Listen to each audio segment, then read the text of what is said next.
What the hell are jazz standards? This is a jazz standard.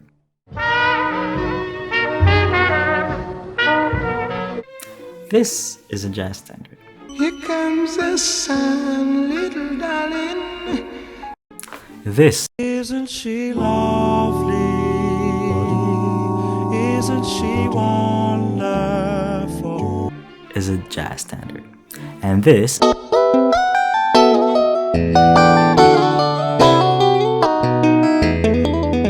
is definitely inspired by jazz standards. And a Beatles song Yesterday, love was such an easy game to play. can certainly become a staple from the standpoint of jazz standards. Why am I talking so much about jazz standards and why am I playing them so much on this channel? I want to share a story with you today and I think that's what I'll be doing this week. So let's go through the time and look at why jazz standards are so cool and so interesting.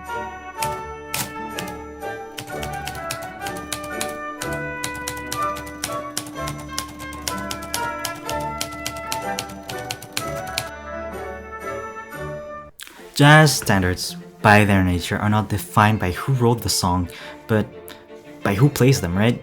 These are common songs considered as a must for any jazz musician. If you know these songs, you'll be able to gig, to do a lot of stuff if you're a jazz musician. They are recorded, reharmonized, and reinterpreted a lot. Songs from the Great American Songbook, numerous real and fake books are still re-recorded and rethought and reharmonized. They may come from rock, pop, folk, or more traditional styles of music like gypsy melodies, but these songs are still loved and played today. There is no official list, and the songs change.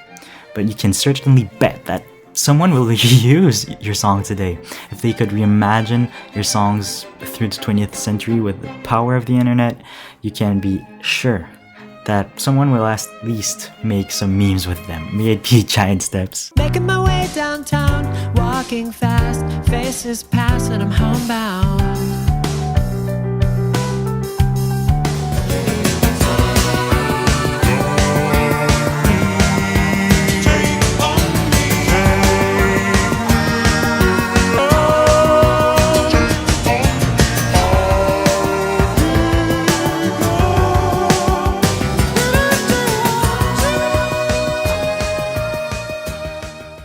Or simply through compilations of the lick.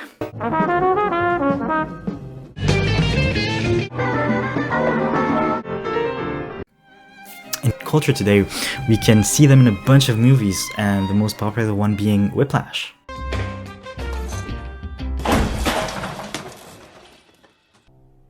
I'm guessing most of you folks have heard of it.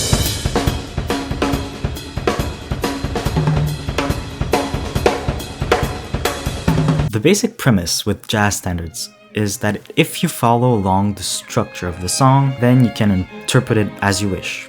And in jam sessions and concerts, it is truly encouraged to improvise over the melody line as long as you stay in key and follow the structure with your fellow musicians. It's fairly simple. This is very similar to the way classical musicians interpreted cadenzas and concertos until well into the 19th century. The main idea is to flex and improvise with your skills, which isn't popular at the moment in the classical world. And most of the time, you play the ideas presented by the composers. With standards, it changes. It's the same. You may change the instrumentation and transcribe it, add a whole lot of voices and chords like Jacob Collier.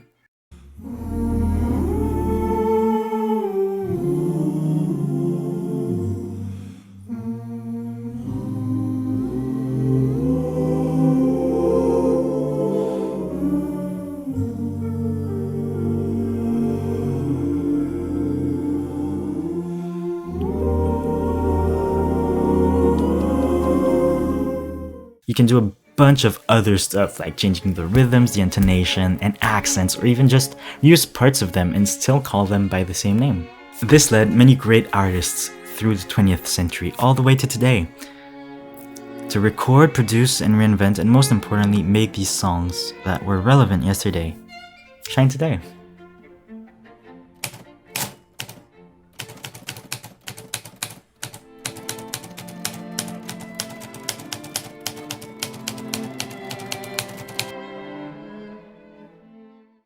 As you may know, I do my fair share of jazz standards on this channel. And most of all, when the world falls, I wish you love.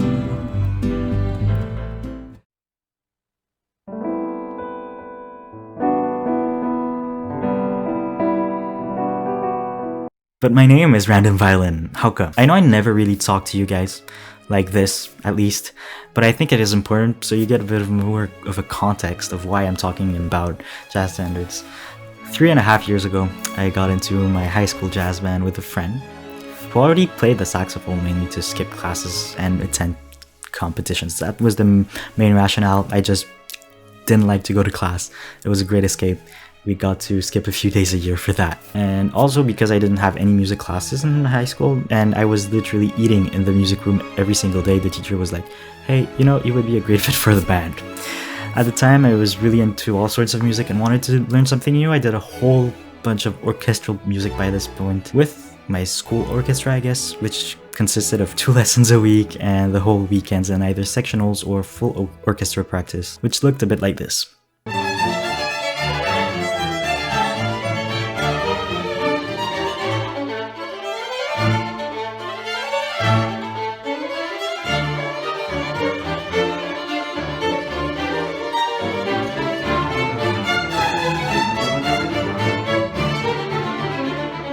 Meanwhile, in high school, the music teacher in charge of the band just told me to learn the sax, alto, which I did, and wasn't too hard to get used to this new instrument coming from the violin, and it was clearly refreshing. That was the first time of me playing anything or any other types of music rather than classical.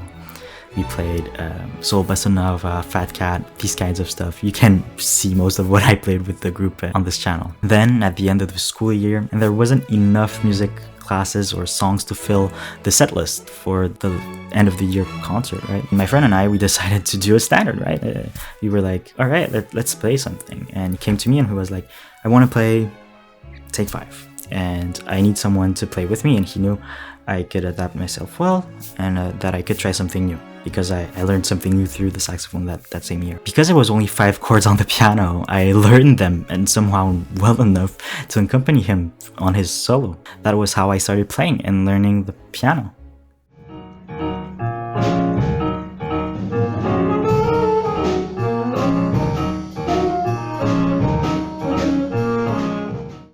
In my final year of high school, I finally had music class in school, and I was still taking private lessons and playing by this time in another youth orchestra, but I wanted to continue learning other instruments like the saxophone. It was really refreshing to learn something new and to apply things that I learned in the classical world to new uses, right? Then in the next school year for Christmas, we decided to do a saxophone duo, and disaster actually hit. He was supposed to play with me and sub for someone in the underclassmen class for that concert, but at the same time he was supposed to play in another concert where he was soloing with his youth orchestra, and he told me this a week in advance. Then I had a great idea. I realized someone brung a looper pedal in class for his guitar, and I borrowed the pedal for the week and learned the whole structures of the other 3 standards on piano, which by the point I only learned on the saxophone, and I actually accompanied myself, which resulted in this video.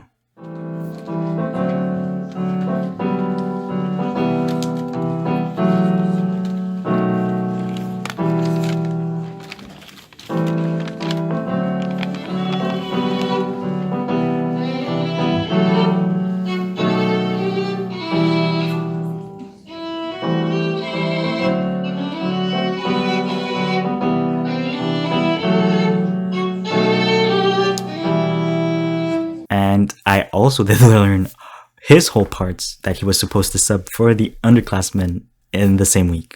Although it may seem silly and a bit overestimating my skills, which it totally was, by the way.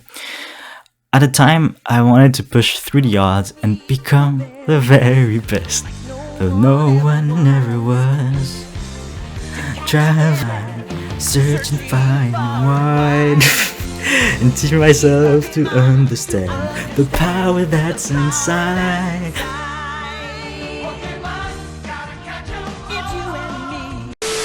Jokes aside, this was a huge learning experience, and it really got me interested in jazz and other types of music. And the skills I learned through this really got me to be a better musician. The concert was a crowd pleaser and it got me highly motivated. So much so motivated that I started borrowing my dad's guitar to learn how to play a country song with someone else in the class. And I just borrowed his guitar so much that he wanted me to have my own. And that's how I got my Les Paul for my birthday 2 years ago, which was very well placed because a week after we were all on full lockdown. You may ask, Neil, why the hell is this relevant to the video? And this is just a story time, but this really is important. I reused the skills I learned through these experiences and applied them directly to how I was learning new material. I truly believe that the fact that learning through songs, different techniques and theories is the best way to stay engaged and learning new instruments. Because it has been 10 years by that point that I didn't learn something like a new instrument, another way to play something. It was really more engaging and I really liked it. And it is also a parallel to classical music training that I had. One of the most popular ways to learn classical violin is through the Suzuki method. My own master, Jean Cousineau, met Mr. Suzuki in the 60s and developed his own method based on Mr. Suzuki's at the time. And it is really based around speech, discipline, and folk songs that progressively get incrementally harder. And jazz standards can teach the exact same things through the melodies based on vocal performances and a solid structure on which we can grow and build on. You can learn them in really basic ways or do wild improv on them. And this is with this baggage that I taught myself how to play the guitar and how I stayed motivated in a time that was clearly not motivating, learning songs I liked and recreating and building technique through them. Starting with simple chord progressions, I got into fingerstyle, improvising and transcribing by ear, fingerpicking, etc. And thanks to the first lockdown right after the Christmas concert in 2020, I could practice 3 hours of guitar and my other instruments every day for numerous other hours without being very much bored. And this newfound philosophy applied to all the other parts of my life. For example, the inspiration from learning sax led me to do my IB final project about ways to teach music and give music lessons to kids in a primary school, which then led me to actually start teaching the violin. It also led me to try and learn new things by myself, like video editing, Photoshop, and producing my first album.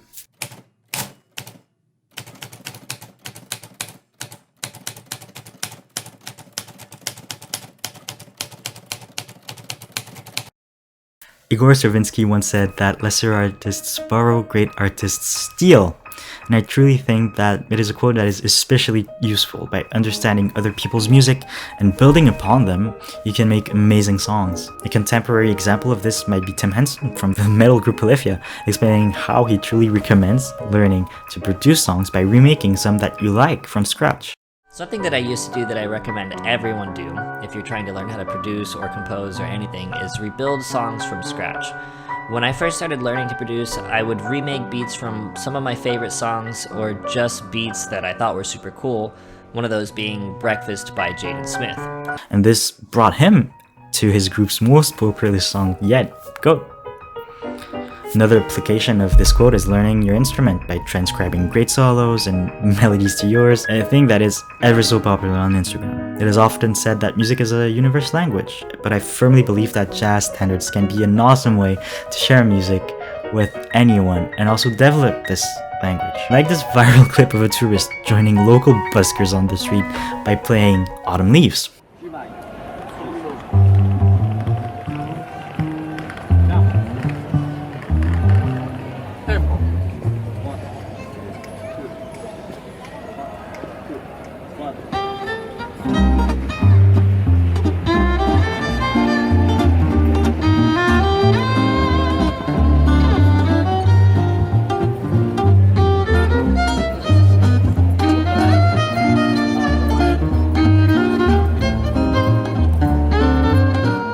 Which is crazy, you know, like someone who doesn't speak your language can just pop in with you and busk some jazz on the street performing, like performance level on the street. That clip amazed me and 22 other million people. As well as how it is crazy that a song from the 30s, written by Ray Noble and recorded in Britain, who topped the charts in the US, was then sung in the Smooth Jazz album in 1982 by a Japanese jazz singer, actress, author, grabber model, and AV porn star named Kei Marimura. The wildest thing is that I got a hold of this rendition of the song through the YouTube algorithm and decided to do a long-winded video about it and then transcribe it to sax 40 some odd years later. And all of this leads me to play a jazz standard from the album Elegance by Kei Marimura, The Very Thought of You.